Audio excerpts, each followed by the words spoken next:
que despejar todo el sector por esta parte. Por favor, estoy diciendo la puerta.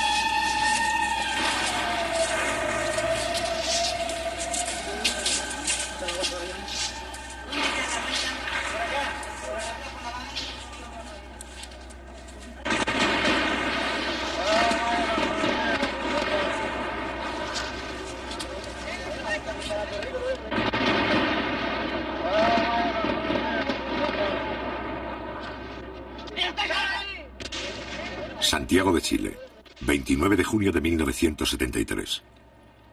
Al no poder destituir constitucionalmente al presidente Allende, la estrategia del gobierno norteamericano y la oposición chilena pasa a ser la estrategia del golpe de Estado.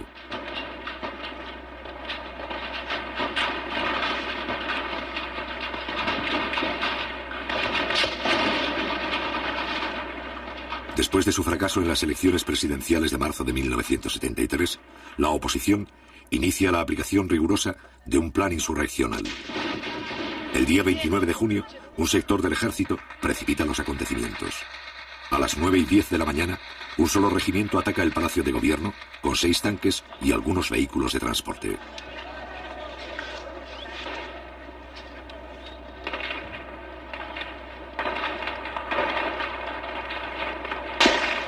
Un poco más tarde, un corresponsal argentino filma su propia muerte. También registra, 2 meses antes del golpe final, la verdadera cara de un sector del ejército chileno.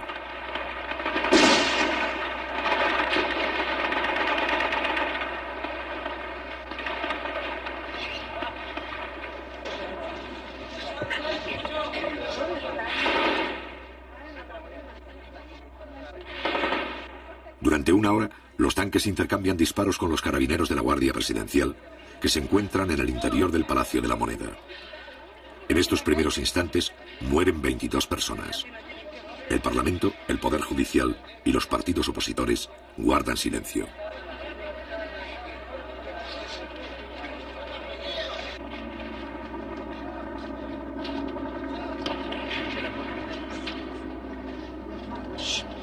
Sin embargo, las tropas golpistas no reciben el apoyo del resto de las Fuerzas Armadas.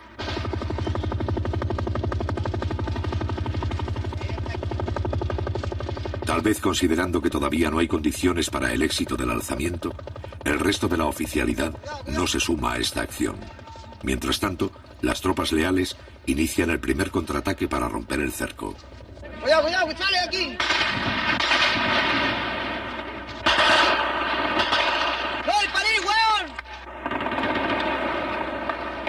A las 10:30 se movilizan más soldados leales en dirección al centro de la ciudad. Avanzan por la carretera Panamericana Norte hacia la capital 10 vehículos de transportes de tropa del Regimiento de Infantería de la ciudad de San Felipe. La población civil debe guardar calma.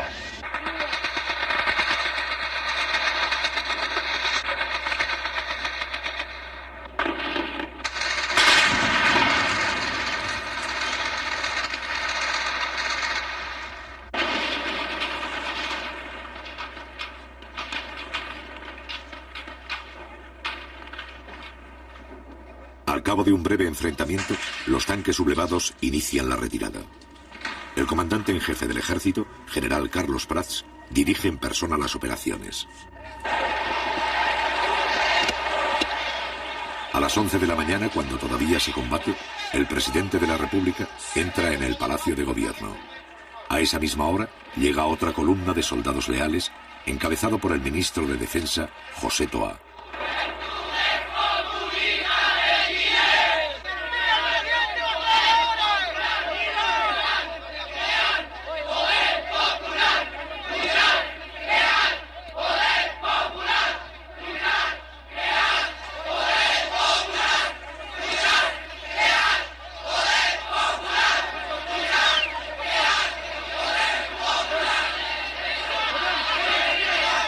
Si bien la situación empieza a controlarse, todavía hay algunas fuerzas que no se han rendido.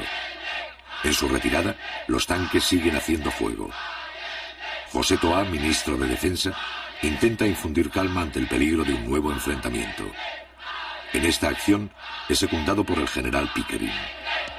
Ministro, si no controlamos sienta que iba a quedar una masacre, oiga, por favor, a ver si usted me ayuda. Váyanse, hombre, váyanse, hombre. Váyanse, por favor, porque si no pueden morir algunos de ustedes.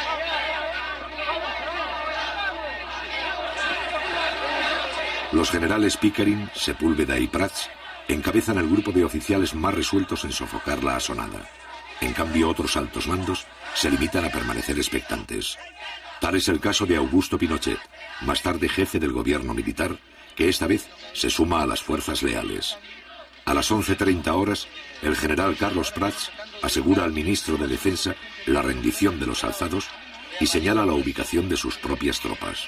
Pero en el lado sur de la moneda están las fuerzas suboficiales, en el lado norte está el regimiento Will. Pero el general Prats va a considerar indispensable la declaración del estado de sitio para controlar la situación. Hay que declarar estado de sitio inmediatamente. Porque esta situación de otra manera no se puede controlar.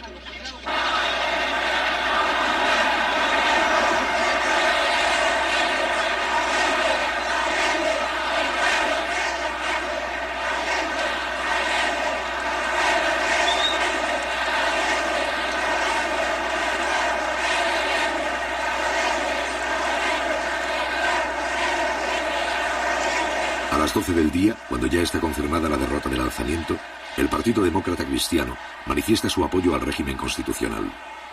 El otro sector de la oposición, el Partido Nacional, se niega a hacer declaraciones, en tanto que la directiva del grupo fascista Patria y Libertad se refugia en la Embajada del Ecuador, confesándose así como los autores del cuartelazo.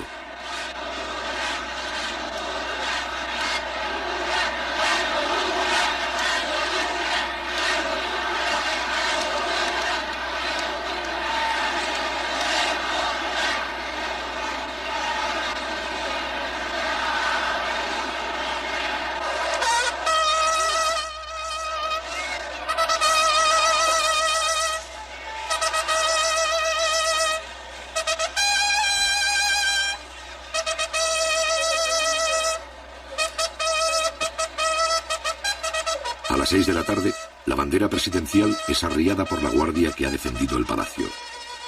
Durante 2 horas, esta compañía, al mando del teniente Pérez, se ha negado a entregar la sede del gobierno. Junto con el general Prats, son los héroes de la jornada.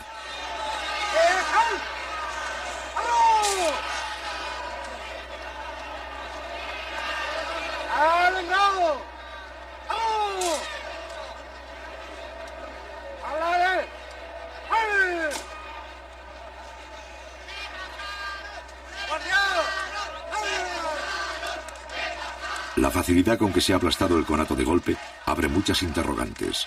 La sublevación indica que una parte de la oficialidad simpatiza con ella y que solo el temor a tener que enfrentarse a otras unidades del ejército impide que se sumen a la rebelión. En consecuencia, Allende se apoya en los oficiales constitucionalistas y descarta las acciones que puedan debilitar el carácter legal de su gobierno. Haremos un cambio revolucionario en pluralismo, democracia y libertad, lo cual no significa tolerancia contra los antidemócratas, tolerancia con los subversivos, ni tolerancia jamás con los fascistas, camaradas.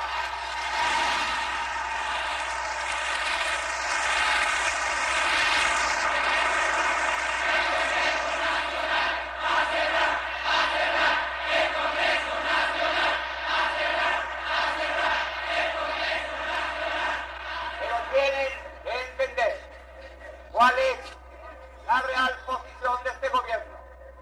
No voy porque sería absurdo cerrar el Congreso. No lo voy a hacer. Necesito respeto. Pero si es necesario,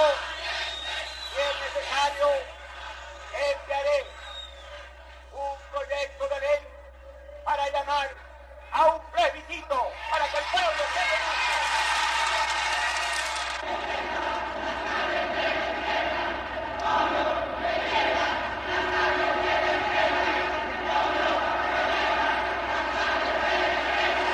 Al otro día, Allende solicita al Congreso la aplicación del estado de sitio. Mientras tanto, desde la mañana del 29 de junio, los trabajadores de izquierda asumen el control de fábricas, empresas, minas y centros agrícolas a lo largo de todo Chile.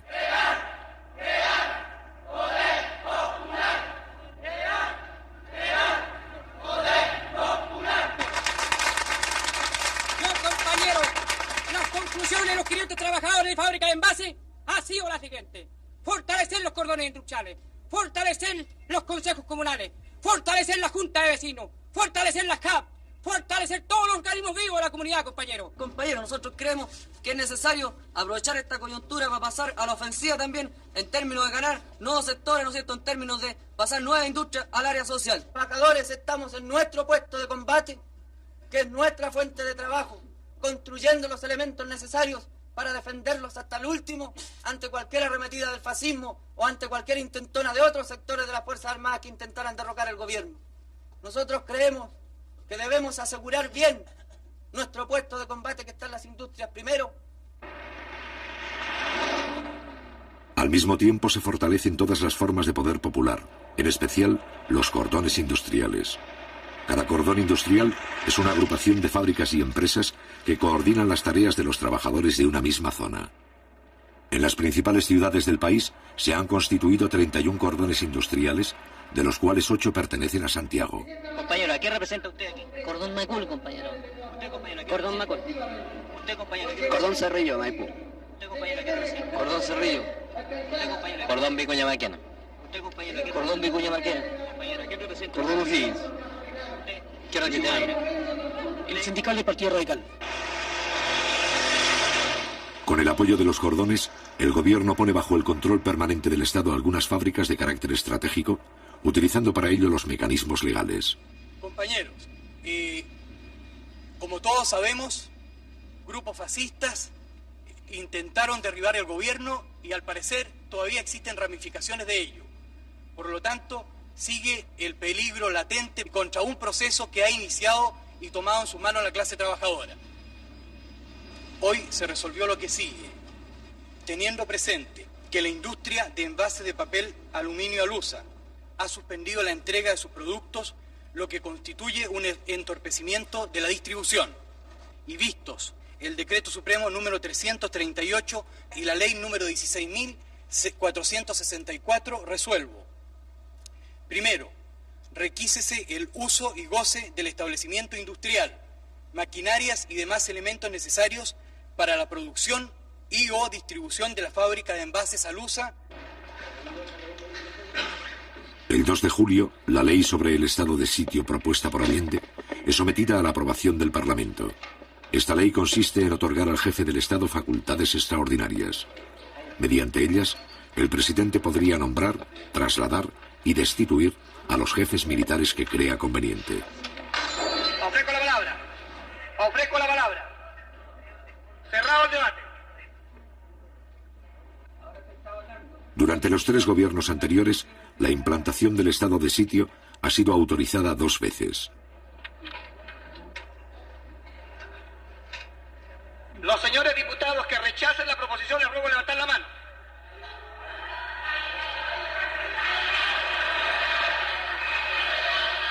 El estado de sitio, principal instrumento legal para afrontar una situación de emergencia, no es autorizado. Resultado de la votación. Por la afirmativa 52 votos. Por la negativa 81. Queda rechazada la proposición formulada por el Ejecutivo. La iniciativa del Ejecutivo no consigue convencer al Parlamento. Los partidos opositores estiman injustificado conceder a Allende poderes especiales.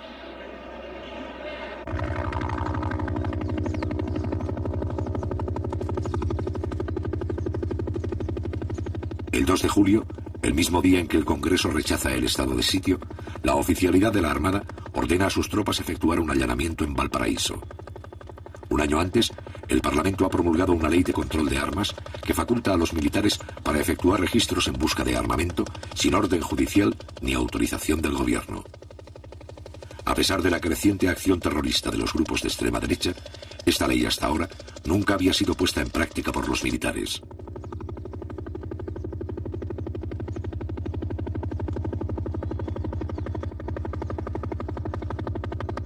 Cada allanamiento incluye el cerco de la industria, la detención temporal de los trabajadores y su posterior interrogatorio.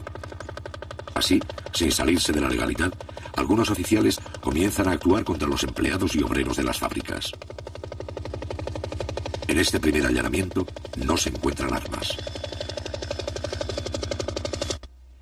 Chile está bajo la agresión del imperialismo norteamericano y un sector de la oligarquía que en octubre del 70 se unió a la ITT y a la CIA para derrocar a este gobierno, pretende repetir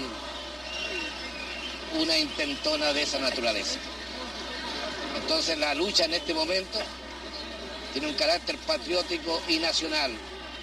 Chile tiene pleno derecho a regirse de acuerdo con la voluntad de su pueblo. Al mismo tiempo, está en marcha un proceso de transformaciones sociales revolucionarias que tiene como finalidad abrir camino a una sociedad socialista. Frente a la amenaza de golpe de Estado, el Partido Comunista y un sector de la izquierda coinciden con las ideas del presidente Allende. Se trata de evitar un enfrentamiento armado en condiciones que se estiman desfavorables.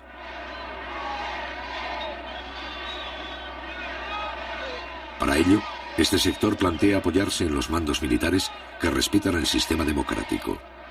En el plano político, tanto Allende como este sector desean llegar a un acuerdo mínimo con la democracia cristiana. Ellos han desarrollado toda una campaña en estos días. Continúan con su campaña orientada a señalar que se trata, en el caso del gobierno popular, de un gobierno ilegítimo. Yo quiero preguntarle al señor Víctor García Garcena cuál es la opinión del Partido Nacional acerca de los hechos del 29 de junio, del tancazo que culminara con la muerte de más de 20 personas inocentes.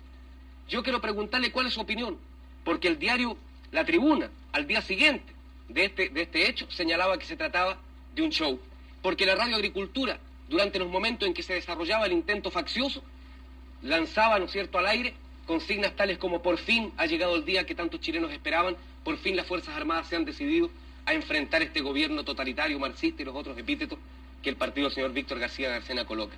Este es un delito político, este es un atentado en contra de nuestro pueblo, el más grave atentado precisamente contra la democracia y el régimen constitucional que ellos dicen defender de la boca para afuera. Don Víctor García Garcena ya fue encarcelado en una ocasión por el gobierno de la democracia cristiana en 1967 por sus actuaciones sediciosas en nombre del Partido Nacional. Buenas noches, señores telespectadores. Como ustedes pueden ver y han oído, el joven estudiante me ha emplazado a mí diciéndome que soy sedicioso. Óiganlo bien, pero mírenlo a él y mírenme a mí. Miren esa vida y miren la mía. Yo no sé cómo no se han caído las cámaras de vergüenza. Esta es la pura verdad. El que dedicó su vida a la revolución, el que no ha hecho otra cosa, nada más que revolución, frente a un hombre que durante 35 años ejerció su profesión, que fue 25 años profesor de la universidad, que se ha ganado él su vida con su esfuerzo. El joven estudiante me emplaza y dice: miren al sedicioso. Es decir, simplemente, como es ridículo, voy a ir a otras cosas. No funciona el régimen sin virtudes republicanas. Ese es mi pensamiento. Todo el mundo lo conoce y así lo he practicado. Yo no condeno a los desesperados. Yo no condeno a la gente que hoy día, al pobre camionero pisoteado que toma una piedra. No condeno tampoco a la gente que reclama y que se alza. No soy partidario, ni he sido nunca, de ningún alzamiento. No soy partidario de los golpes ni de las aventuras, pero hoy día comprendo y entiendo cómo un país entero no puede vivir tranquilo cuando sus más apremiosas necesidades, como lo acaba de reconocer ella como dueña de casa, no pueden ser satisfechas. Se ha retratado de cuerpo entero. Ha mostrado el rostro sedicioso, el rostro golpista del Partido Nacional. Y señora Anzieta, aquí está el principal riesgo al régimen constitucional y a la democracia que usted dice defender. El señor Víctor García Garcena, y ustedes lo escucharon, señores telespectadores, acaba de decir que él no condena el alzamiento del 29 de junio, materializado por una unidad traidora, sin duda, a la limpia tradición de nuestras Fuerzas Armadas. no condena el asesinato de más de 22 personas. No lo condena. Al revés, no ha tenido aquí, eso sí, la suficiente franqueza para decir que lo aplaude, como lo aplaudió su radio, la Radio Sociedad Nacional de Agricultura, como lo aplaudió su diario, el diario La Tribuna, que al día siguiente dijo que era un autogolpe, un show montado por el gobierno de la Unidad Popular. Y repítalo aquí, señor Víctor García. No he dicho que he apoyado el alzamiento, no me tergiverse porque eso no lo admito. Pronúnciese claramente. Sí, acabo de pronunciarme claramente y no le voy a hacer más caso. Quiero que explicarle a ustedes, señores telespectadores, que nuestro sistema es el sistema no de odio de clases, ni de lucha de nada. Es lo que se llama la integración nacional. Eso es lo que perseguimos. Perseguimos es que todos nos sentamos miembros de una misma patria. Como en Uruguay. Nos sentamos fraternales. ¿Para qué me interviene con otros países que no tienen nada que ver? Usted parece que fuera boliviano. Sí. No se desespere, don Víctor García. Por favor, no se ponga histérico, por favor, permítame continuar. Estos son los problemas. ¿De dónde provienen los atentados en contra de la democracia y de la libertad? Para obstaculizar e impedir el diálogo y para irnos, en definitiva, al camino de la guerra civil, que es el camino que necesita don Víctor García Garcena, la pacífica paloma de la paz que hemos visto aquí frente a las cámaras, que aspira a instaurar en Chile una dictadura fascista igual a la de José María Bordaberry en Uruguay, y si no pronuncia, señor García, a la de Brasil y a la de Bolivia, y lo repito y lo emplazo. Hemos visto aquí frente a las cámaras, que aspira a instaurar en Chile una dictadura fascista igual a la de José María Bordaberry en Uruguay, y si no pronuncia, señor García, a la de Brasil y a la de Bolivia, y lo repito y lo emplazo.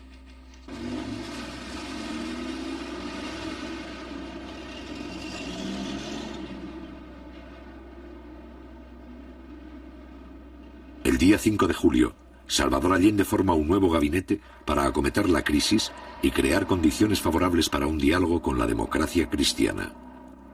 Con este fin, trata de incorporar a una personalidad de este partido.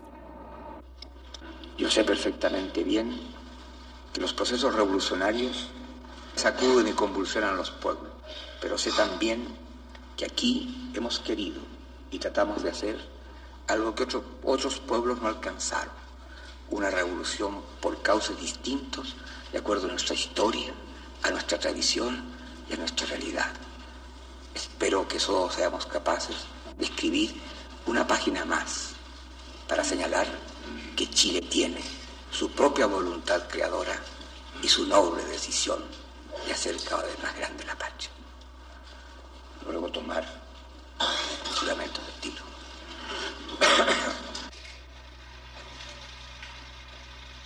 Finalmente quiero agradecer que llamé al rector de la Universidad Católica, Fernando Castillo, y le pedí que formara parte del gabinete.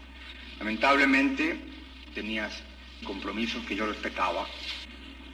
Respeté entonces las razones y a pesar de muy buena disposición, no pude contar con la colaboración de Fernando Castillo. Sé sí que contará el país con su colaboración en cualquier circunstancia. He querido informarles plenamente de esto y además reiterar que tengo confianza en que superaremos las horas difíciles con el esfuerzo de todos. Muchas gracias.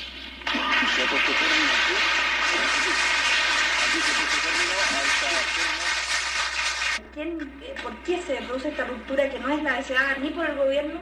A mi juicio porque la Unidad Popular, cuando plantea programas, proyectos para Chile, que pudieran tener realmente y significar la acumulación de intereses hacia ese objetivo, la Unidad Popular primero plantea a ver quiénes estarán supuestamente en oposición a esto. Los busca con cabo de vela por todas partes, hasta buscar todos los enemigos posibles y después plantearlos como una minoría.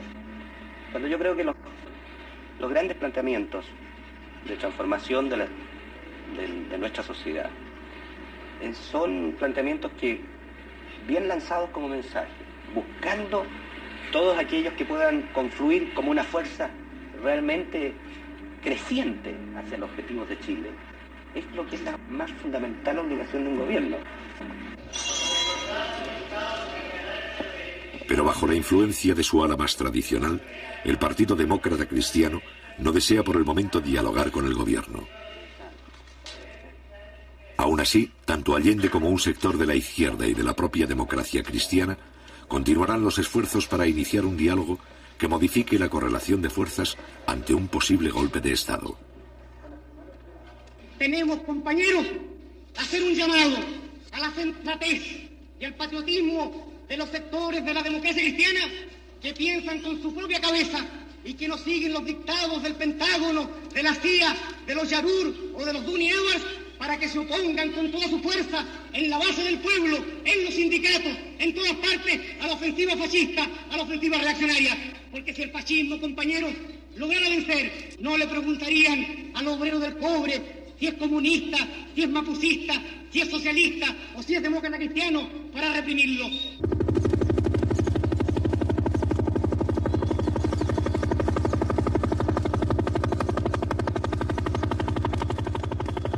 El día 8 de julio, la Infantería de Marina efectúa un allanamiento en Valparaíso. Ese mismo día, la Fuerza Aérea ocupa un cementerio de Santiago con 3 helicópteros. 200 soldados registran las tumbas y los nichos en busca de armamento. En ambos casos, no se encuentran armas.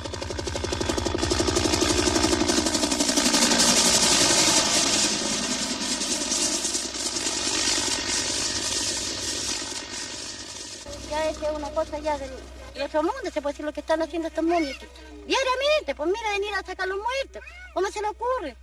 ¿A dónde se ha hecho que los muertos? Porque ellos no tienen balas, no tienen nada. ¿Cómo los van a matar? ¿No le parece? Sacarlos los pobrecitos de ahí. De ahí un hueso se le tira quizás a dónde para que lo hubieran muerto a ellos.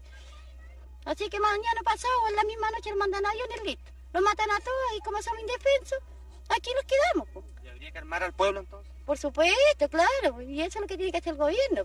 Y ya lo más pronto al gobierno, porque si no lo hacemos nosotros, imposible que... Nosotros somos la fuerza de él. Porque por él, o sea, él está de presidente por nosotros, porque nosotros lo sacamos, no ellos, porque los ricos jamás van a tirar para nosotros. Y todo lo que tenemos nosotros ahora lo tenemos por el gobierno de ahora, porque nosotros nunca habíamos tenido nada. Así que, ¿cómo no va a estar agradecido uno del gobierno? Eso es lo que hay que hacerle entender a alguna gente que todavía está errada. Tienen su mente medio extraviada y no me eso.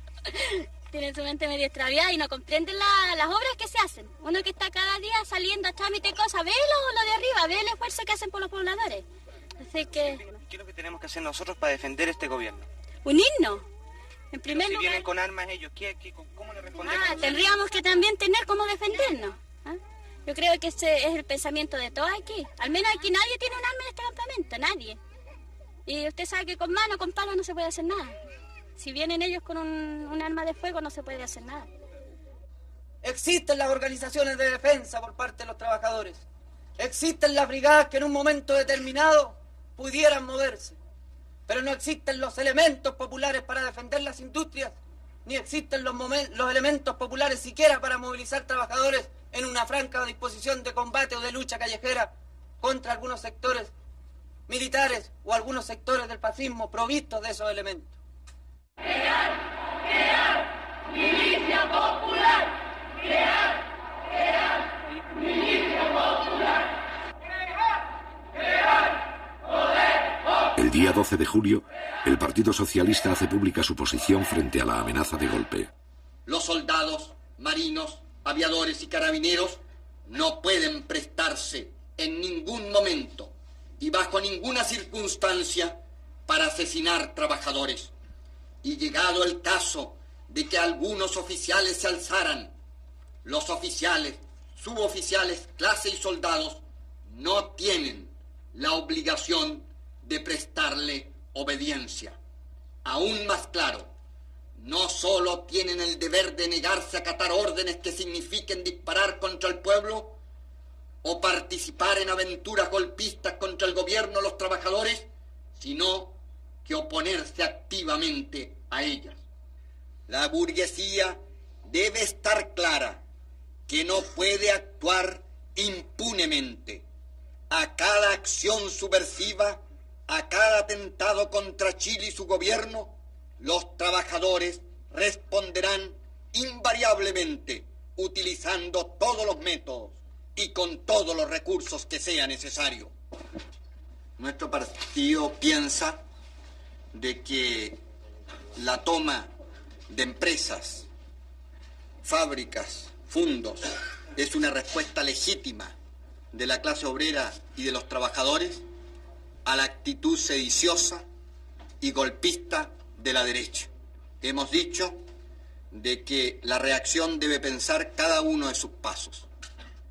Sobre la posición del partido frente a estos allanamientos que hacen los militares de nuestra industria a la búsqueda de armas, que considero que es una forma ofensiva hacia la clase, porque considero que los trabajadores, si en algún momento se hubiesen armado, es para defender a su gobierno, el gobierno de los trabajadores. Entonces, usted como abogado y jurista, ¿cierto?, podría explicarnos cuándo es legal, ¿no es cierto?, y cuándo es ilegal. Porque aquí aparece una cosa. Nosotros apareceríamos en la ilegalidad tratando de defender al gobierno de los trabajadores, como trabajadores mismos, si tomásemos la precaución de adquirir algún armamento. Yo creo que el pueblo, para defender a su gobierno, debe recurrir a todos los medios de que disponga. El problema de las armas pasa a vincularse con el problema de la ocupación de empresas. Para un sector de la Unidad Popular, encabezado por los comunistas, la expropiación indiscriminada de fábricas constituye un error, pues debilita la imagen legal del gobierno. En cambio, para el otro sector, conducido por el Partido Socialista, la ocupación de industrias representa una forma útil de movilización que ayuda a preparar y organizar la lucha que se avecina.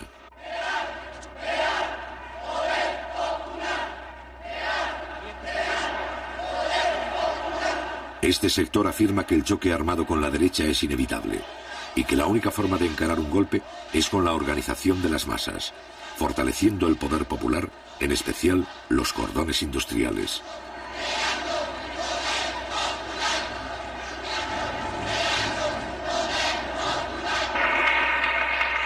Hoy, compañeros, es tarea también para ponerle una muralla a los reaccionarios y salir adelante la formación de los cordones industriales en todo el país. Se trata, compañeros, que los dirigentes sindicales nuestros tomen esa tarea como una tarea prioritaria de ellos, que se conecten compañeros de otras empresas, que en sus sindicatos planteen a los otros dirigentes la necesidad de vincularse con los compañeros de la otra cuadra, con los compañeros de más allá. Y así, compañeros, vamos construyendo esa fuerza popular que es la base para avanzar, que es la muralla para detener los intentos de la reacción.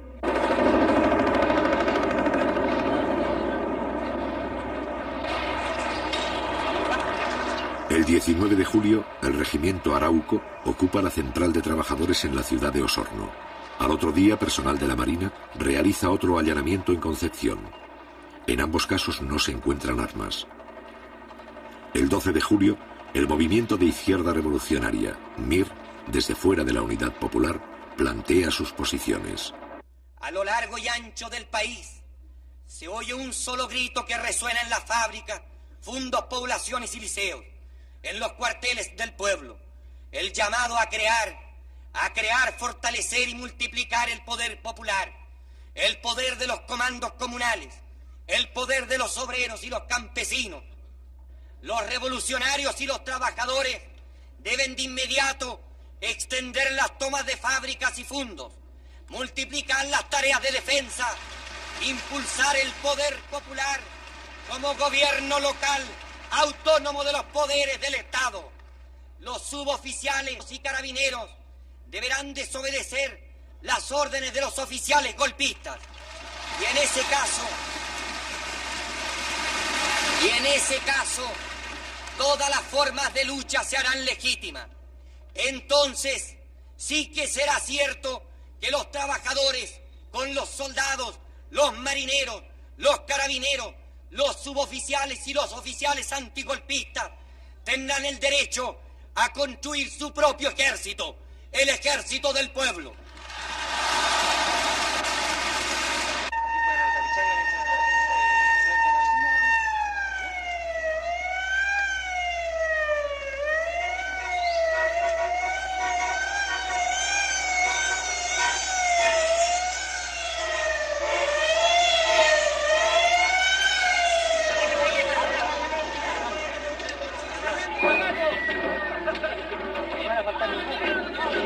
El 19 de julio los trabajadores del cordón industrial Vicuña-Maquena ocupan la principal carretera de su zona. ¿A qué se debe la toma de la carretera? Esto se debe, compañero, en apoyo a los compañeros que fueron desalojados de Inmetal. ¿Va a venir alguna autoridad de gobierno para acá? Eso es lo que estamos esperando, compañero, que venga una autoridad y solucione el problema de estos compañeros. Un día antes, los obreros del cordón Cerrillos han realizado una acción similar. La protesta de este sector de trabajadores se dirige contra los intentos del gobierno de devolver algunas industrias para facilitar así un posible acuerdo mínimo con la democracia cristiana. Las contradicciones de la izquierda sobre la estrategia a seguir para detener el golpe estallan públicamente. A las 11:30, el prefecto de la policía ordena despejar el camino.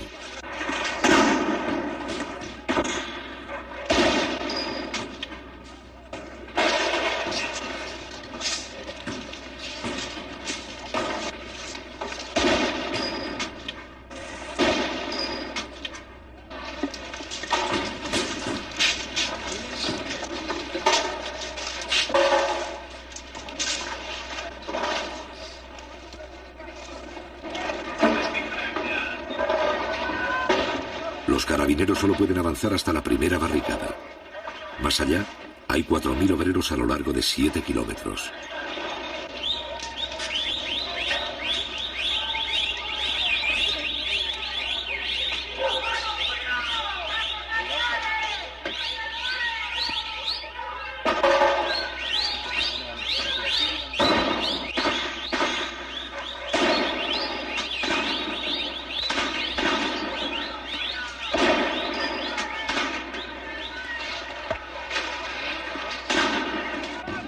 Por el hecho de que están transando. El gobierno está transando. ¿Quieren devolver el preso? ¿Los carabineros los van desalojando? A las 11:45 llega el intendente de Santiago, funcionario de la Unidad Popular y máxima autoridad de la provincia. Su misión consiste en disolver el enfrentamiento. Después de escuchar a los obreros, el intendente Julio Estuardo anula las órdenes de las fuerzas antidisturbios.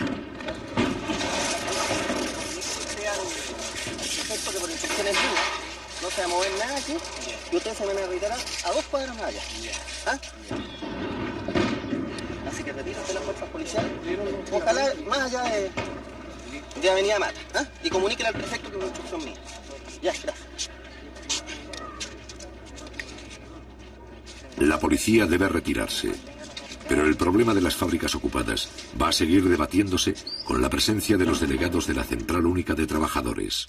La CUT determinó una comisión que iba a ver los casos de las industrias que están hoy día en manos de los trabajadores.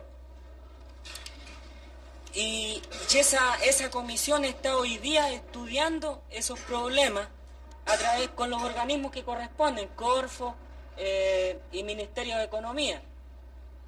Porque aquí hay que tener claro, compañeros, de que hay muchas industrias que no todas las que están tomadas, porque hoy día en Santiago hay una cantidad enorme de industrias tomadas, no todas van a poder ser pasadas al área social, por diferentes razones. Además, cuando la CUT lanzó el llamado de tomarse las industrias en caso de cualquier intentona golpista, esto significaba, digamos, en épocas críticas, parar la acción del fascismo. Pero en todo caso eso no significa de que indiscriminadamente todo tipo de industria va a pasar al área social, porque por allí también hay algunos problemas con industrias que están desfinanciadas totalmente y que el Estado, al hacerse cargo de ellas, digamos, en la práctica se hace cargo de callo, cuestión que no puede ser. De manera de que esto se ha estado discutiendo con los compañeros trabajadores afectados de las industrias respectivas. Como le digo, lo que queremos es una pronta decisión de la CUT, sea buena o mala, pero que sea una decisión para que esa no sea un anticuerpo en el seno de los trabajadores, compañeros. Nada más. El problema es que allí hay otras cuestiones de fondo. Esas empresas, por ejemplo, de capitales suizos, ¿qué pasa? De que hay un problema de relaciones internacionales allí. Ahora, ¿pero qué tiene que ver las relaciones internacionales con los problemas de los trabajadores? Tiene que ver mucho, porque el gobierno suizo es uno de los principales socios del Club de París, donde se discute y donde se renegocia la deuda externa de Chile, que ustedes saben que por efecto de que después que asumió el gobierno, que estatizó el cobre, por ejemplo, vino un boicot de los yanquis, en donde hoy día el país no tiene divisas, no tiene los créditos que antes tuvo. De manera que esto se renegocia en el Club de París, en donde allí Chile tiene que manejarse con mucha cautela. ¿Ah? Entonces, aquí no se trata de internacional, se trata de pasar a la red social toda la divisa que a nosotros nos interesa, sin transar con nadie, compañero. Ese es el punto. Porque estas cosas, compañero, que usted está explicando en el ámbito internacional, es indudable que los trabajadores en general no lo van a comprender. Si usted no le da unas razones más criollas y con palabras en que todos las entendamos, los compañeros en este caso pueden pasar por sobre los dirigentes que están en la Central Única de Trabajadores. ¿Me puedo responder también a eso? O sea, también hay respuestas, si pudiéramos decir, más criollas, más chilenas. Porque hoy día, ustedes saben, compañeros, de que nosotros, la clase obrera, a través de este gobierno hemos ganado una parte del poder, pero no hemos ganado todo el poder. La reacción busca de que las fuerzas del orden, ya sean carabineros o militares, se enfrenten a los trabajadores a través de esa lucha que plantea el compañero y no obedecen a la dirección central aquí. Se toman justicia por sus manos y se enfrentan a los carabineros, se enfrentan a los milicos y después entonces se acusa al gobierno de que aquí hay indisciplina, de que no hay autoridad y estamos a un paso de que se acuse constitucionalmente al presidente de la República, porque eso es lo que quieren. Pero nosotros, compañeros, también tenemos la película bien clara. Se nos pidió organización, que nos organizáramos los obreros, que entráramos a formar los cordones y comenzáramos a organizarnos en todos los frentes. Nos hemos organizado, compañeros, en los frentes poblacionales. Nos hemos organizado en los frentes obreros, en los sindicatos. Nos hemos también organizado en los cordones. Y aún seguimos con la misma cantinera, pues, compañeros, de que no es el momento y de que hay un poder legislativo y hay un poder judicial. Se nos pidió que nos organizáramos desde un comienzo de la población hasta el nivel más alto. Y hasta el momento nos hemos organizado, pues, compañeros, y seguimos aún diciendo, el compañero presidente nos sigue pidiendo a nosotros que tengamos calma, que sigamos actuando en esta forma y sigamos organizándonos. ¿Pero para qué?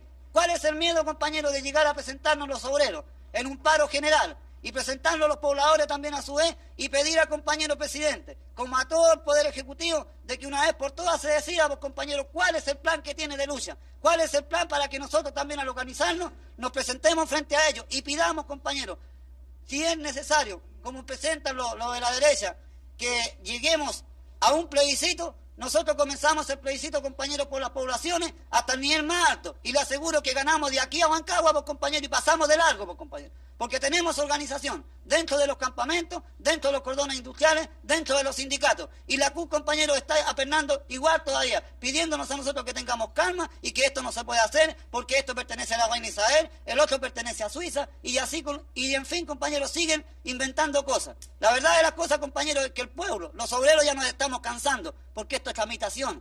Y estamos luchando contra la burocracia y dentro de nosotros mismos, dentro de nuestra propia defensa, de nuestros propios sindicatos, dentro de nuestro propio poder, compañero, como es el CUB, sigue aún la burocracia, pues, compañero. ¿Hasta cuándo? Yo quiero que insultarle a usted, compañero. ¿No tiene usted confianza en el poder popular, compañero? ¿No tiene confianza la CUB en los obreros que hemos ido al frente en el día viernes cuando nos presentamos frente al compañero Allende a gritar y apoyarnos en todo sentido? ¿No tiene confianza el presidente en las organizaciones que nos ha hecho formar? ¿No tiene confianza, compañeros, los diputados apernados que están arriba y que no quieren hacer nada, compañeros? ¿No tienen confianza los senadores, compañeros, que en vez de alegar una causa que nosotros, los obreros, los hemos puesto para que aleguen, para que luchen por nosotros, cuando se levantan los señores de la derecha, lo único que hacen es levantarse el asiento y mandarse a cambiar, pues, compañeros? Ya está bueno de todas estas cosas. Por algo nos hemos organizado y por algo nos estamos reuniendo en esta noche aquí, pues, compañeros, para pedir que si las cosas están en el área social, bueno, tratemos de hacerlas llegar, pues. Las que no sirven, pues, compañeros, dejémoselas a eso, a los derechistas, pues, compañeros. Dejémoselas a los momios. Si no, el gobierno no se puede hacer cargo de esos cachos, que se hagan cargo ellos de esos cachos y nosotros sigamos, pues, compañeros, luchando. Vaya usted, pues, compañero, a ir a La Vega. ¿Cómo están todas las cosas en el mercado negro? Y los compañeros nos siguen pidiendo que tengamos calma. ¿Hasta cuándo, pues, compañero? Si esto ya se está pasando de castaño oscuro.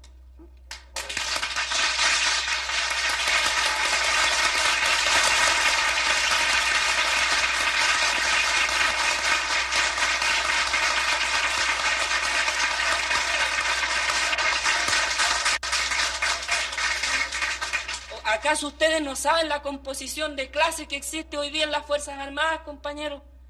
¿No saben ustedes que la mayoría de la oficialidad están por el golpe? Porque aquí, compañeros, aquí el poder no solamente se logra con la buena organización, está la buena organización, pero también tenemos que tener algún peso que contrapese el real poder que tiene la reacción en este momento. Y por eso que estamos hablando en la Central Única de los comités de protección. ¿Y qué es lo que son los comités de protección? Comités de protección de las industrias, de la producción, y también comités de protección para la guerra, pues, compañeros.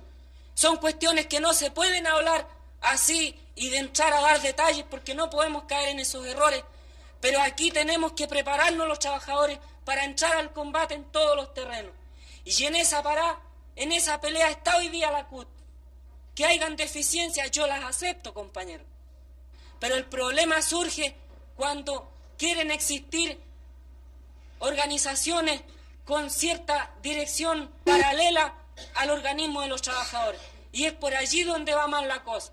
Y por eso, compañeros, es que yo reconozco de que aquí hay muchos compañeros que plantean cuestiones no malintencionadas, pero que son cosas que hay que discutirlas más profundamente, compañeros. No se puede gratuitamente catalogar a tal o cual organización, a tal o cual dirigente, de tal o cual defecto. Porque yo creo que las organizaciones las integramos todos. Y todos tenemos algún grado de responsabilidad. Y ustedes tienen su organización, pues, compañeros, para plantear este tipo de problemas. Y estamos de acuerdo de que aquí hay que buscar las salidas correspondientes a los problemas que hoy día están planteados.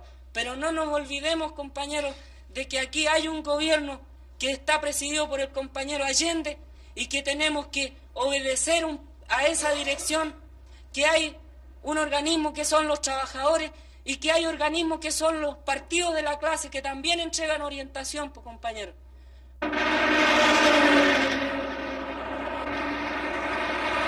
El día 19 de julio, la Escuela de Infantería allana una fábrica en el pueblo de San Bernardo. Sin excepción, todos los sectores de la izquierda reconocen la necesidad de preparar la defensa armada del gobierno. Pero la falta de dirección única impide la formulación de un plan conjunto.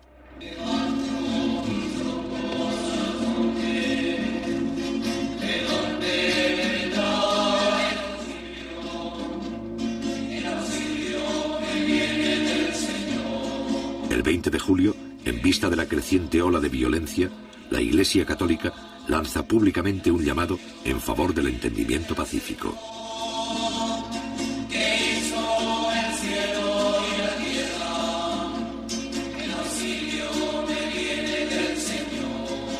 Esta campaña, encabezada por el cardenal Silva Enríquez, culmina con la celebración en todo el país de misas por la paz.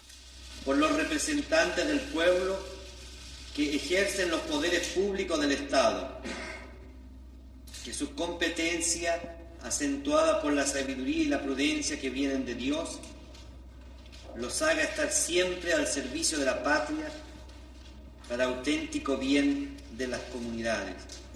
Roguemos al Señor. Por los ciudadanos de nuestra patria, para que en la diversidad de opiniones y preferencias, Dios ilumine nuestras conciencias, apacigüe las pasiones, domine los rencores partidistas, de modo que prevalezca el bien común de los chilenos. Roguemos al Señor.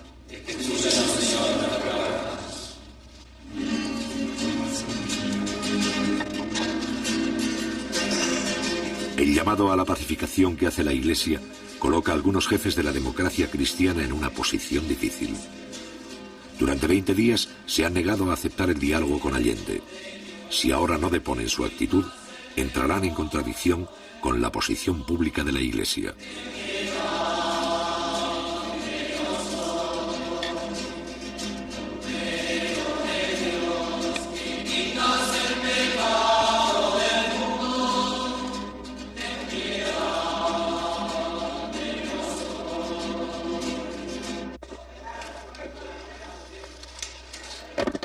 Días después, Patricio Aylwin, más tarde presidente de Chile, y Osvaldo Holguín, jefes máximos de la democracia cristiana, llegan al Palacio de Gobierno para entrevistarse con el primer mandatario.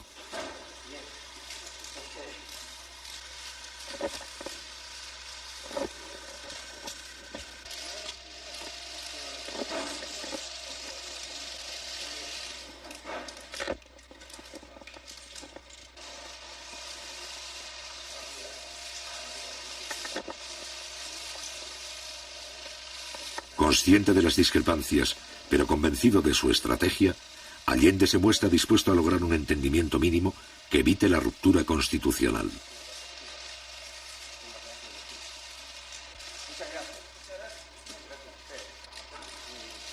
La posibilidad de un cierto acuerdo entre Allende y la cúpula demócrata cristiana causa una profunda inquietud entre los adversarios más irreconciliables del gobierno.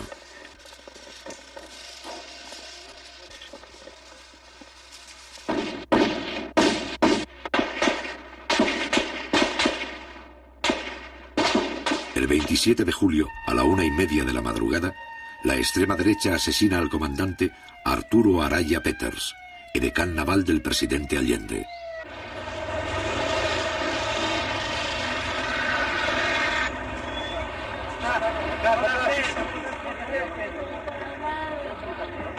La violencia alcanza a un oficial directamente vinculado al presidente de la República, justo en el momento en que la democracia cristiana acepta dialogar con Allende.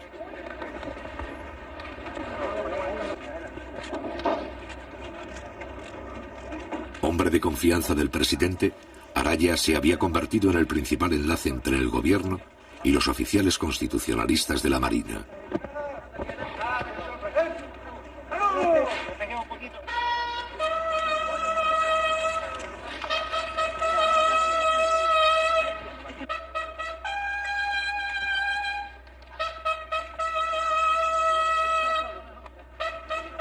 El mismo día 27, los restos del edecán se llevan al Palacio de la Moneda.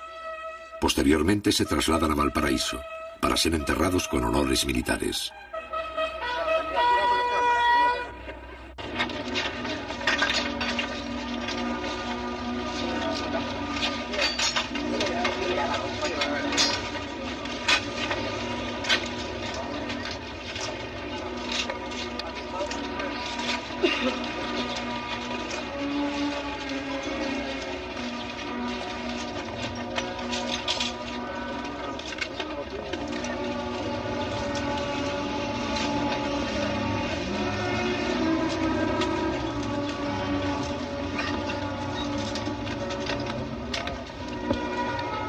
Durante 40 años, las Fuerzas Armadas chilenas no han necesitado intervenir para asegurar la continuidad del sistema.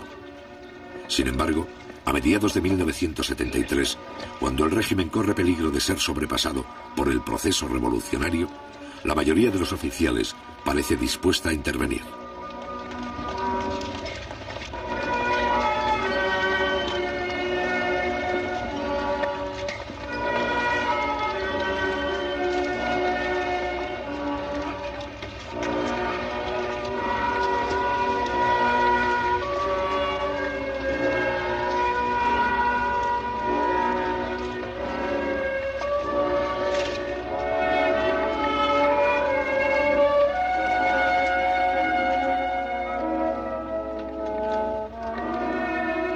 Meses más tarde, en su exilio de Buenos Aires y antes de ser asesinado, el general Carlos Prats declara que una de las razones para eliminar al comandante Araya era impedir que Allende se informara de lo que estaba ocurriendo en los círculos militares de Valparaíso.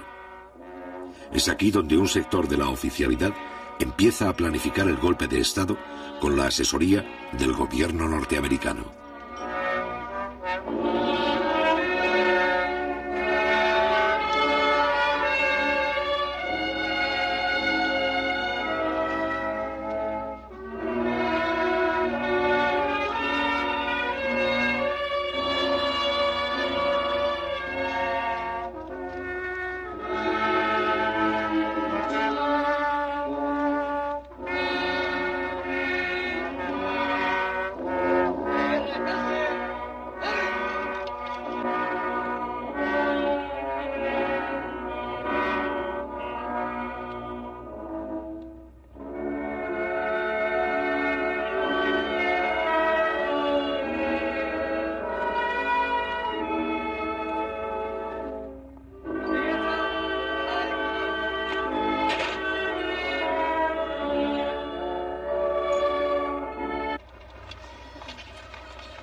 Montero, jefe de la Armada, defensor de la Constitución, la muerte de Arturo Araya significa la pérdida de uno de sus mejores oficiales constitucionalistas.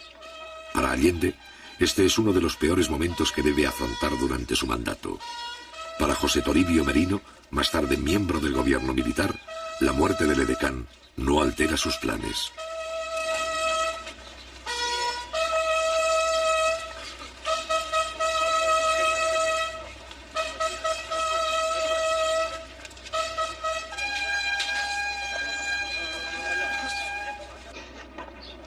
Han despedido los restos del comandante Arturo Araya Peters, el señor comandante en jefe de la Armada Nacional, almirante Raúl Montero Cornejo, y también el que fue su compañero de curso, capitán de navío Guillermo Aldonay Hanson. Aquí en el camposanto del Cerro Cárcel rinden honores 2 secciones de la Escuela de Submarinos y la banda de la Escuela de Armamentos. Brillante fue la trayectoria por las filas de la Armada del comandante y capitán de navío Arturo Araya Peters, Su Excelencia el Presidente de la República, doctor Salvador Allende, ministros de Estado, los jefes de las Fuerzas Armadas.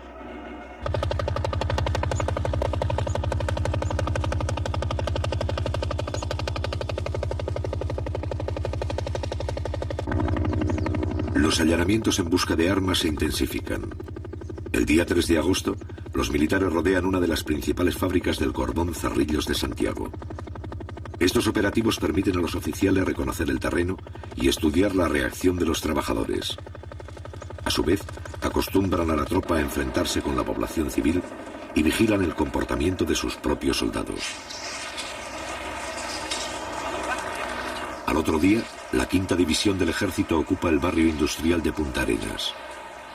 Hasta la fecha, los militares han realizado 27 allanamientos en todo el país sin encontrar armas.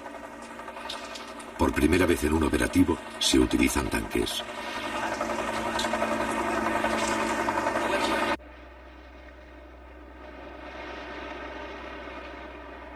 Durante esta semana, los empresarios del transporte declaran un paro por tiempo indefinido. Con esta huelga, la extrema derecha desea precipitar el caos económico y sabotear el diálogo del jefe de Estado con la democracia cristiana. Los empresarios concentran sus vehículos en determinados puntos estratégicos para dar la impresión de fuerza y mantener la cohesión interna. Según revelaciones posteriores del New York Times, los huelguistas son financiados con $5 millones que provienen de la Agencia Central de Inteligencia, CIA. Cada uno de los 35.000 empresarios recibe $4 diarios al cambio del mercado negro.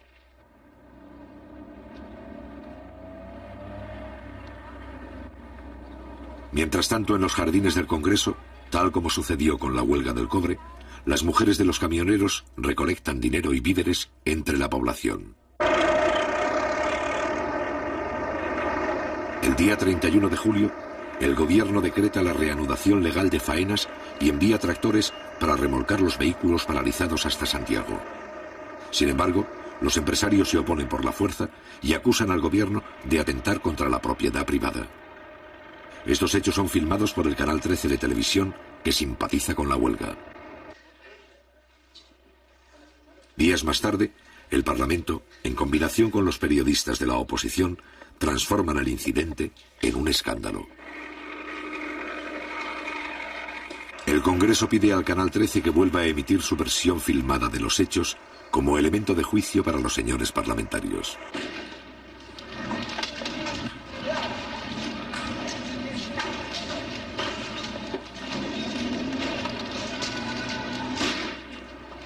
Avalando el reportaje, los parlamentarios consiguen retransmitir estas imágenes al público varias veces, presentándolas como un documento de carácter oficial.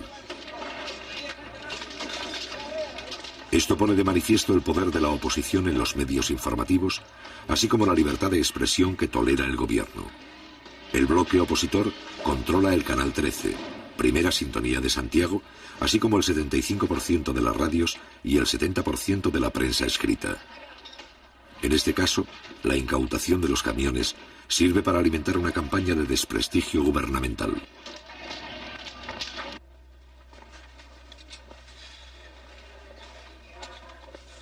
Mientras esto ocurre en el Parlamento, los contactos entre Allende y la democracia cristiana llegan a un punto muerto. La directiva de este partido plantea al jefe del Estado 3 condiciones. Debe someterse a la autoridad del Congreso y renunciar así a las facultades presidenciales que otros mandatarios de Chile tuvieron.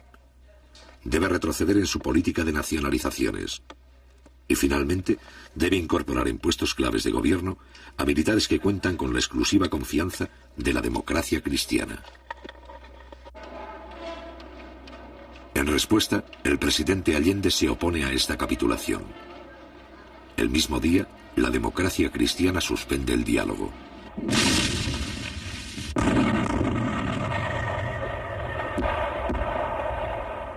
Interrumpido el diálogo, toda la oposición se suma a la escalada antigubernamental.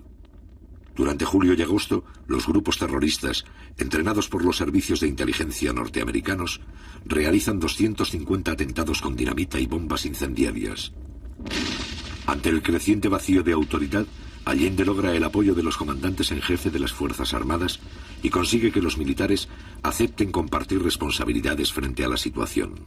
Un país no puede vivir sometido a la amenaza de desalmado. Las calles de Santiago fueron sembradas ayer por publicaciones como esta. Ahí habría que preguntarse quién las paga, dónde se imprimen, cuáles son las empresas que se prestan para que se atente contra la vida nacional, contra el gobierno, contra el país. 8 medidas para arrocar al gobierno. Con esa impudicia se está actuando.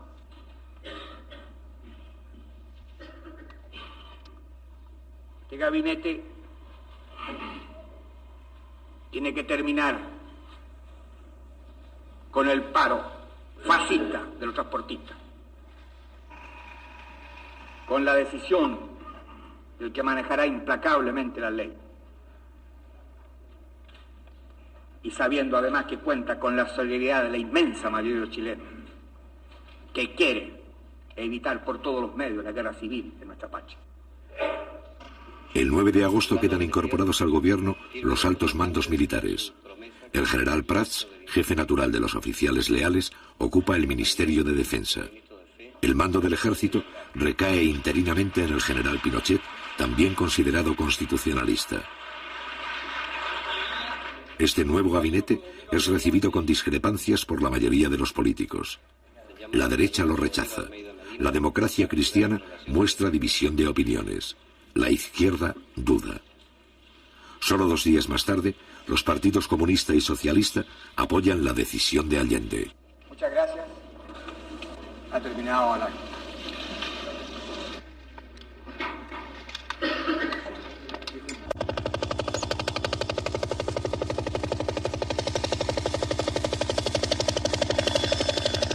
El 11 de agosto se realiza la primera gestión del gabinete cívico-militar para requisar camiones. Sin embargo, las iniciativas de los altos mandos chocan con la mayoría de los oficiales que miran con simpatías el paro y se muestran hostiles para sancionar a los huelguistas. Esto pone en evidencia que una parte del aparato militar también está implicado en la ofensiva contra el gobierno. Según revelaciones posteriores de la prensa norteamericana, William Colby, exdirector de la CIA, nunca desmintió el apoyo de su cuerpo en la preparación y sostenimiento económico de la huelga, al ser interrogado por la Cámara de Representantes en Washington en octubre de 1973.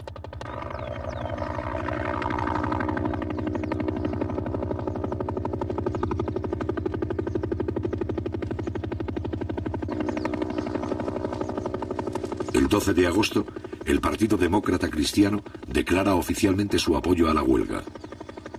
En las fábricas, las materias primas comienzan a disminuir y en el campo escasean las semillas. En estas circunstancias, el gabinete cívico-militar ha fracasado.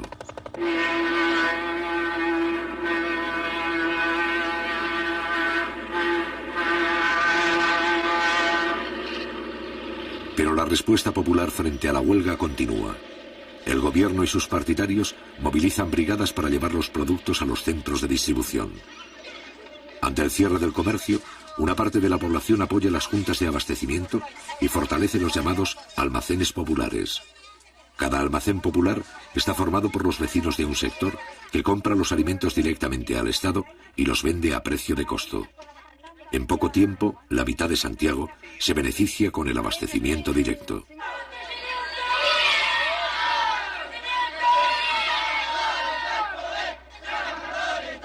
En algunos barrios, los cordones industriales envían piquetes de obreros para vigilar la distribución y abrir los comercios cerrados.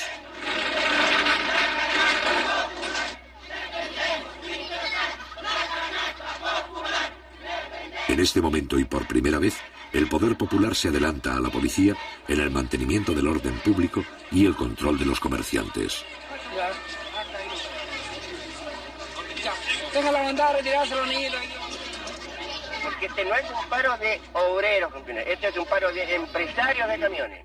Yo no creo que haya un obrero ahí que tenga un camión que esté paralizado. Los que están paralizados, los que tienen flotas de camiones. Y esos son los que están manteniendo esta huelga inútil. Este paro es netamente político. Este es un paro netamente político de que están perjudicados nosotros los pobladores. Nosotros estamos pagando todas estas tremendas colitas aquí. Si la cuestión de los camiones se ponen a trabajar, se termina esta cuestión de cola. Pero los trabajadores conscientes salimos a la calle, salimos, luchamos y cumplimos nuestra misión como trabajadores, defendiendo toda la fuente de trabajo y seguimos produciendo y cargando mercaderías para allá y para acá a pulso, cosa que en la población no le faltara ningún alimento. Eso se lo demostramos todos los trabajadores, al compañero presidente, a la autoridad de gobierno. Un sector de los transportistas que apoya al gobierno organiza convoyes para mantener la distribución de alimentos entre las provincias. La población también desarrolla un sistema de abastecimiento por familia denominado canasta popular.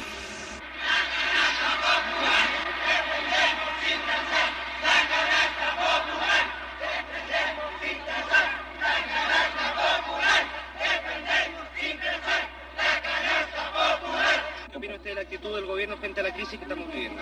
La actitud del gobierno, compañero, tiene que muñequear, porque si usted fuera gobierno tendría que hacer lo mismo, compañero. Porque el gobierno tiene que bailar en la cuerda floja muchas veces. Yo creo, compañero, no es culpa del gobierno.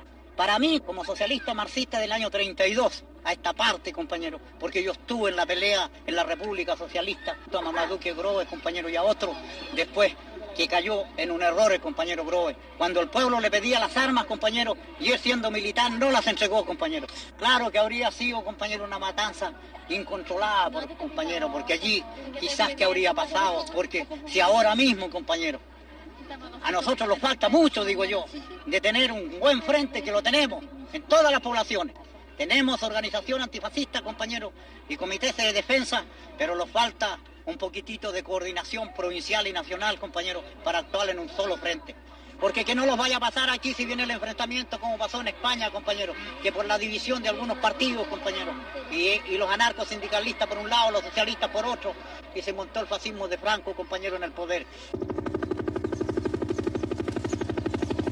Mientras tanto, en Valparaíso, un grupo de la marinería detecta la conspiración naval e informa a varios jefes de la izquierda. Esta acción es descubierta por los altos mandos y los marinos son acusados de amotinamiento, encarcelados y sometidos a tortura.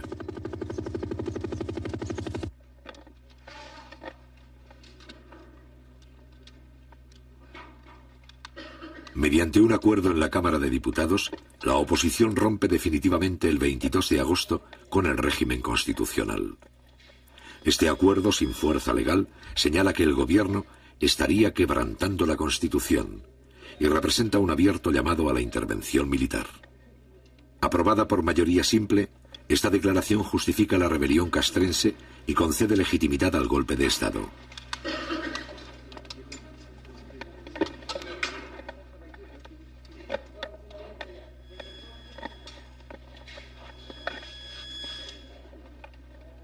A partir de ese momento, los hechos se precipitan.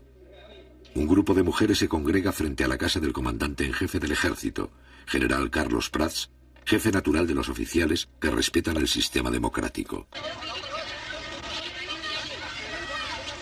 La manifestación, donde participan las esposas de 6 generales, es para señalar a Carlos Prats de que ya no tiene el apoyo de la cúpula militar. Al otro día, la Junta de Generales le niega su respaldo y Carlos Prats resuelve presentar la renuncia.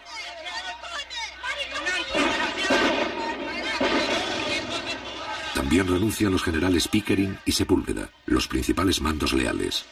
Augusto Pinochet, que aparece como un militar profesional y respetuoso de la Constitución, se convierte en el nuevo comandante en jefe.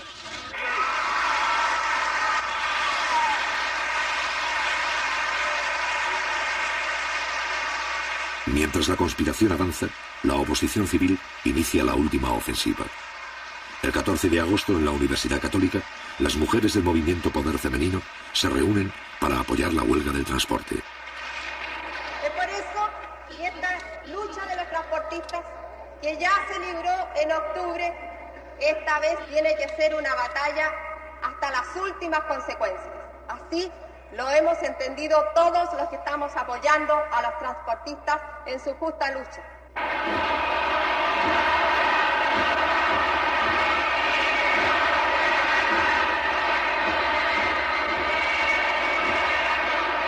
Días más tarde, los adversarios del gobierno piden la renuncia del propio jefe de Estado. Casi 3 años de guerra económica han permitido a la Casa Blanca y la oposición interna ganar un importante sector de la clase media. Es aquí donde los oficiales rebeldes encuentran la base de apoyo social para la continuación de sus planes.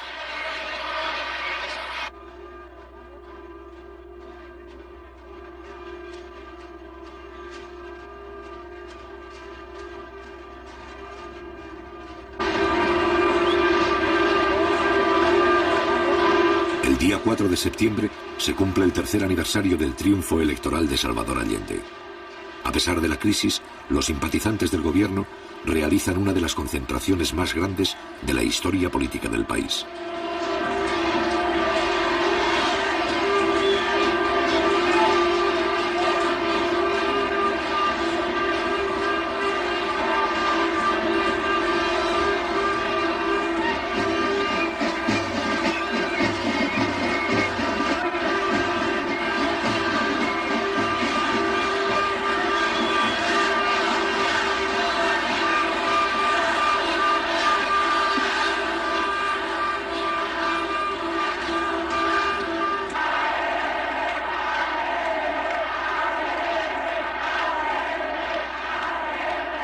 A partir de las 5 de la tarde, más de 800.000 personas desfilan ante el presidente de la República.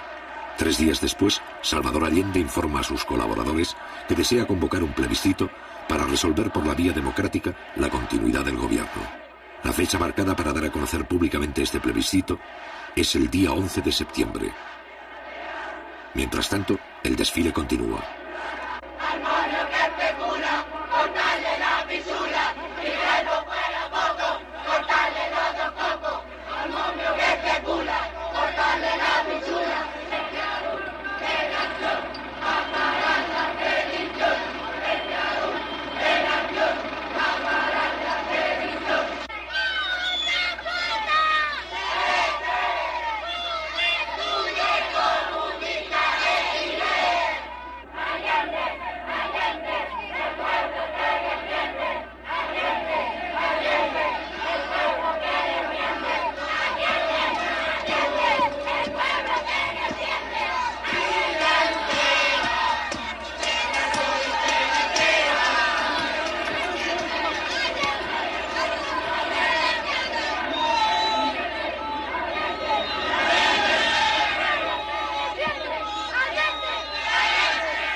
¡Presidente! ¡Mucha fuerza! ¡Viva María Chillo!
Frente a este pueblo movilizado, pero sin armas, va a entrar en acción el último recurso de la oposición interna y del Departamento de Estado norteamericano.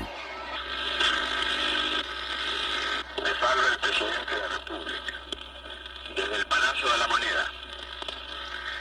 Informaciones confirmadas señalan que un sector de la marinería habría aislado Valparaíso y que la ciudad estaría ocupada. En todo caso, yo estoy aquí en el Palacio del Gobierno y me quedaré aquí defendiendo el gobierno que represento por la voluntad del pueblo.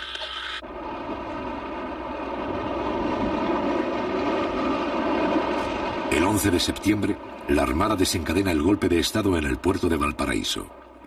Al mismo tiempo, 4 destructores norteamericanos se acercan a las costas chilenas para participar en la Operación Unitas y mantienen contacto permanente con los golpistas. A las 7:30, el presidente Allende ha llegado al Palacio de la Moneda para impartir las primeras instrucciones. La situación es crítica al no existir un plan conjunto para la defensa armada del gobierno. Durante la madrugada, la mayoría de los oficiales constitucionalistas han sido neutralizados. A las 8 de la mañana, algunos aparatos de la Fuerza Aérea empiezan a sobrevolar la capital. A las 8:20, los jefes de la sublevación exigen la renuncia del jefe de Estado y le ofrecen un avión para que abandone el país. A las 9:15, el presidente constitucional se prepara para combatir y habla nuevamente por radio. La Fuerza Aérea ha bombardeado las torres de Radio Portales y Radio Corporación. Ante estos hechos, solo me cabe decir a los trabajadores, yo no voy a renunciar. Colocado en un tránsito histórico, pagaré con mi vida la lealtad del pueblo. La historia es nuestra y la hacen los pueblos. ¡Viva Chile! ¡Viva el pueblo! ¡Vivan los trabajadores!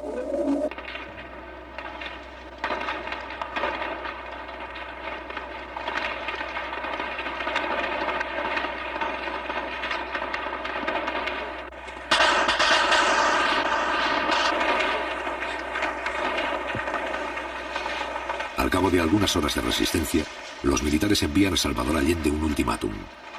Si no se rinde, la aviación iniciará el bombardeo. Ante estos hechos, el primer mandatario deja en libertad de acción a la guardia del palacio, quienes hacen abandono del edificio. Junto al presidente Allende, que rechaza la rendición, permanecen 40 combatientes civiles dispuestos a enfrentar el ataque.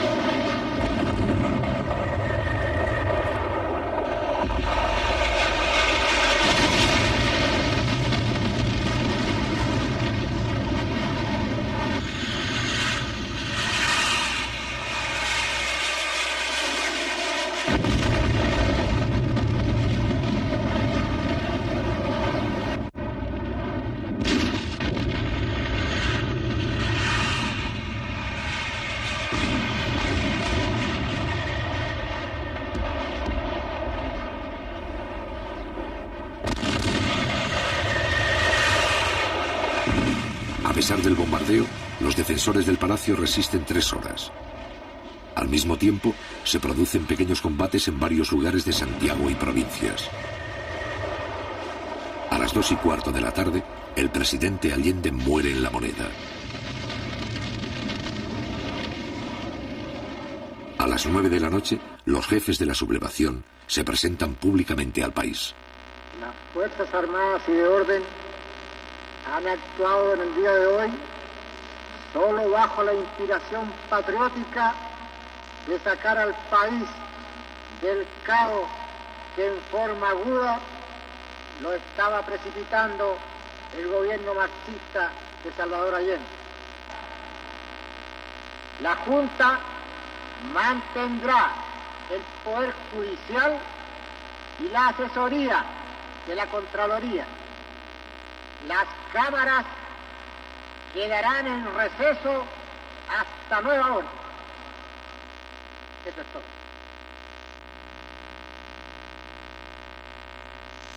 Tal vez sea triste que se haya quebrado una tradición democrática que en este continente era larga. Pero cuando el Estado pierde sus calidades, vienen aquellos que por mandato mantener su vigencia, asumir ese cargo. Hoy lo hacemos. Estamos seguros que Chile entero tiene que comprender el sacrificio que lo significa. No se trata de aplastar tendencias o corrientes ideológicas, ni de ejercer venganzas personales, sino, como dije, de restablecer el orden público y volver al país por la senda del cumplimiento de la Constitución y las leyes de la República. Después de 3 años de soportar el cáncer marxista que nos llevó a un descalabro económico, moral y social que no se podía seguir tolerando por los sagrados intereses de la patria, nos hemos visto obligados a asumir la triste y dolorosa misión que hemos acometido. No tenemos miedo, sabemos la responsabilidad enorme que cargará sobre nuestros hombros, pero tenemos la certeza, la seguridad de que la enorme mayoría del pueblo chileno está con nosotros, está dispuesto a luchar contra el marxismo, está dispuesto a extirparlo hasta las últimas consecuencias.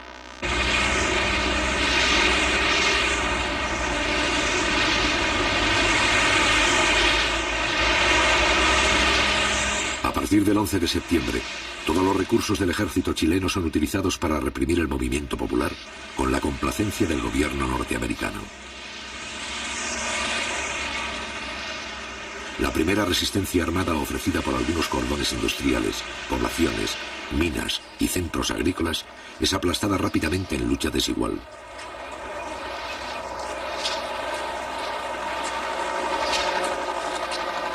Cientos de personas pierden la vida y los principales campos deportivos se convierten en campos de concentración. La democracia representativa más larga de la historia de América Latina ha dejado de existir. Sin embargo, a partir del mismo día 11 de septiembre, las fuerzas democráticas comienzan a reorganizarse poco a poco en la clandestinidad y adoptan numerosas formas de resistencia. La batalla de Chile no ha terminado.